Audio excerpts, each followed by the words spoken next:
This is the rice stitch, and it is a repeat of one row. If you are doing it in if you're doing it in rows, it's just a one row repeat.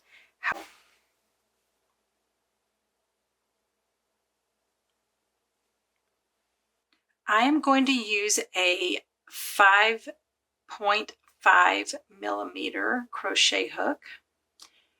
You can use whatever size crochet hook you want. Just remember that this is not a very tight stitch.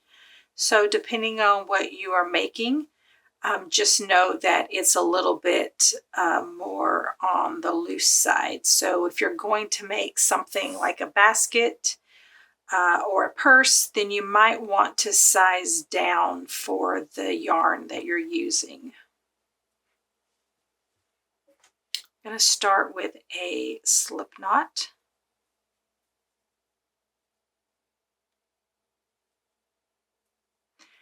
If you are doing this stitch in rows, which is what this demonstration is for, then you need to chain for your foundation chain an odd number, and I am going to chain 39.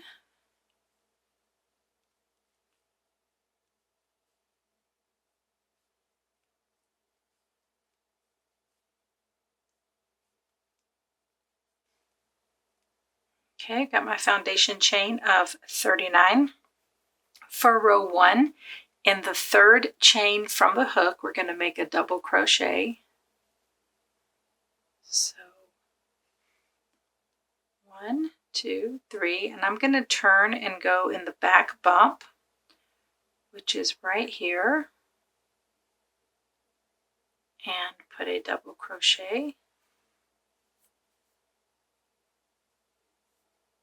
And then put a double crochet in every stitch all the way to the end, and I'm going to use the back bump in each stitch.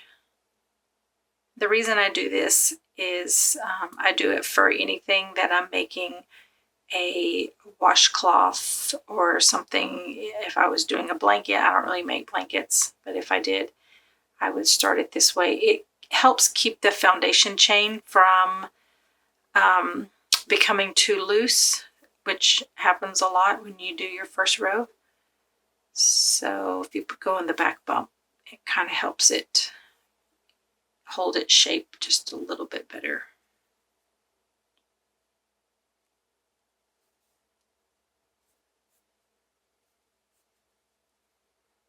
And I'm going to continue the double crochets all the way to the end.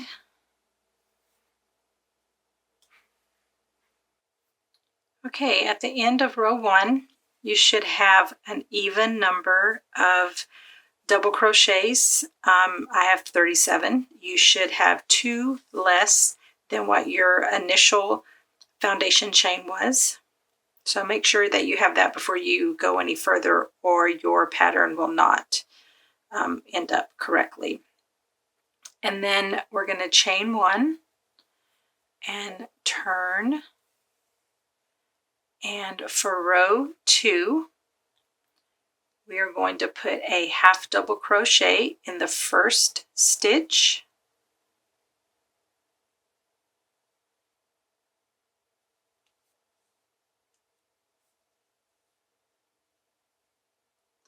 And then in the second stitch, which is right here, we're going to do front post double crochet.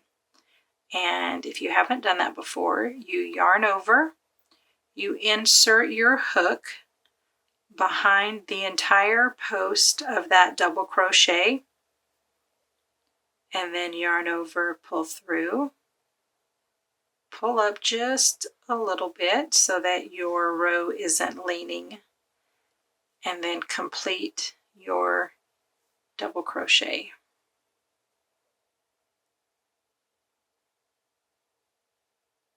Make sure you're not putting it around this post, because this is under the stitch that we did the half double crochet. And then your next stitch is going to be a back post double crochet. So this is the stitch that we are working with. Yarn over, and this time you come from behind and put your crochet hook behind, and then come around the other side, yarn over, come through the back of that, and then complete your double crochet. And until you get a few stitches in, it's not going to lay flat, but it will. And then all you do for the rest of this row is repeat front post double crochet and back post double crochet. So this is the one where our back post is, so we are going to go right here.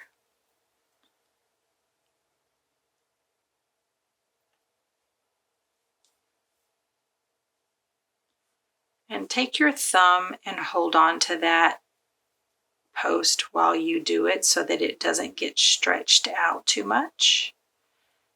And a back post in the next one.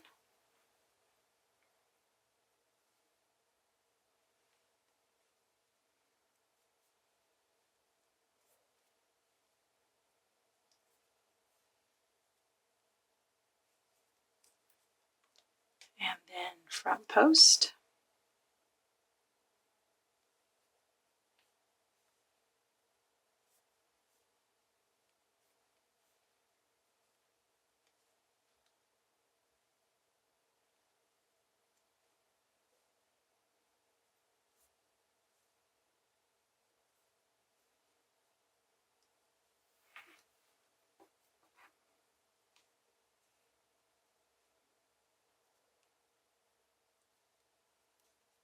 You can see that it lays flat.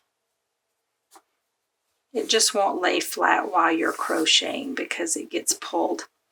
Once you get this first row done, then it'll kind of just lay the way it's supposed to. So continue front post.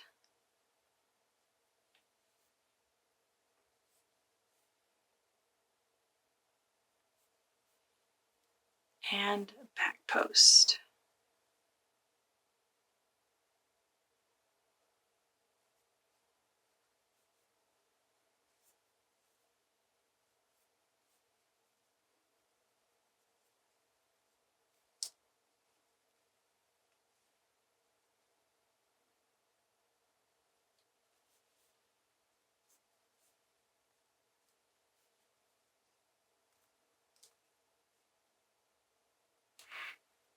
Continue that until you get to the last stitch.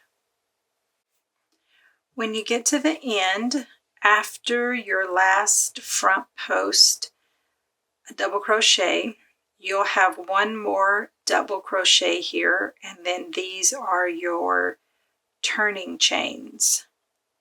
You're not going to do a double crochet in the back post for this one. Instead, you're going to end with a half double crochet in that last stitch that's right above your turning chains. And if you feel like your stitches are a little bit loose, one thing you can do to tighten it up just a little bit is put your half double crochet in that turning loop right there. So if you just go inside that chain 2 space, that will help tighten it up. And then do chain 1 and turn. You should have 37 stitches if you did the 39 chain that I did. But whatever your initial row of double crochets are, where mine is 37, that is how many stitches you're going to have in every stitch. So if you need to use a stitch marker to help, then that would be helpful, because sometimes the end of these rows get a little bit misshapen. So we did our chain one. Going to start the row just like we did before with a half double crochet. And then if you're using a stitch marker, this is where you would put your stitch marker. And then continue with your pattern of front post double crochet and back post double crochet alternating. So this is your stitch from the previous row that was your last front post. So we're going to put a front post in there.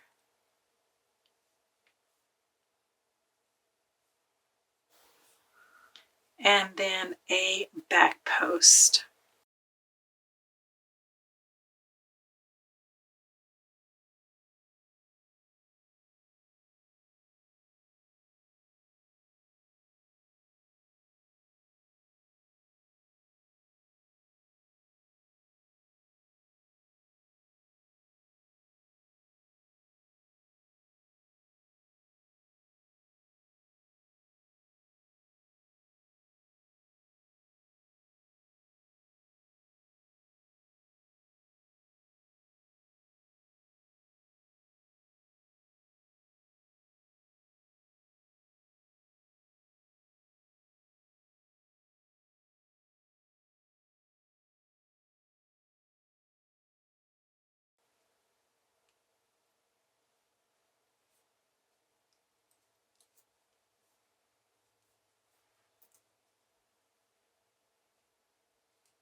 Okay, and I'm going to continue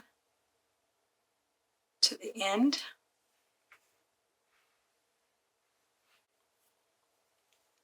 I'm at the end of the row, and I'm going to complete that front post double crochet. And then in the last stitch, I'm going to put a half double crochet. You can put it in that stitch, or you can put it in the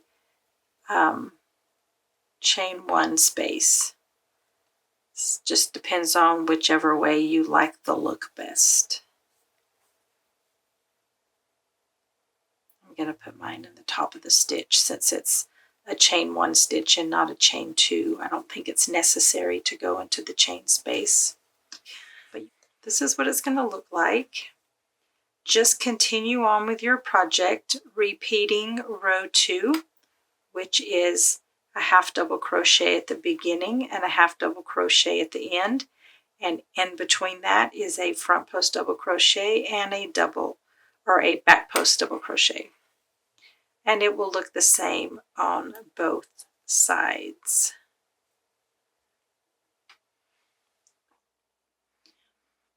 I've gotten my project to be the size that I want, but I want to end the project with a single crochet row, just so that these stitches here on the end are not so loose. So just going to put a chain one, and then I'm going to do a single crochet.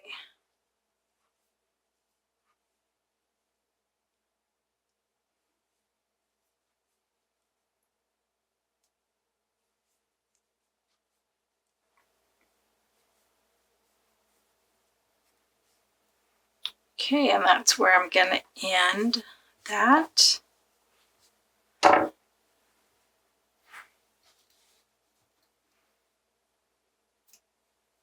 I'm I'm going to just weave in my tail.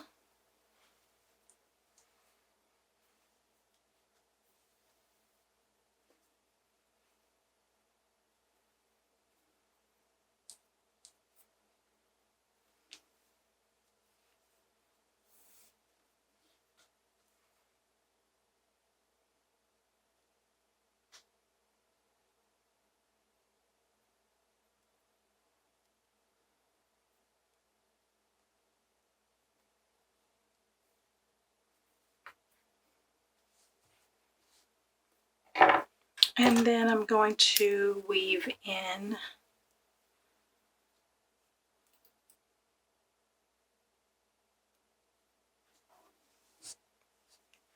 if you do the single crochet row at the end, it gives you a nice straight row of stitches to weave in.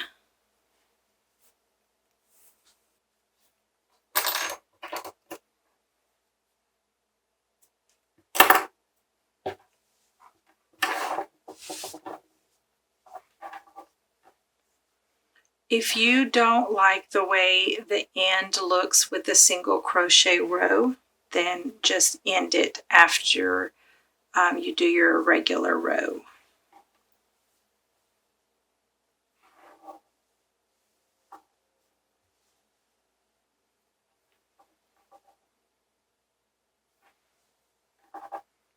It's reversible, so it makes a really nice blanket. It makes a really nice scarf.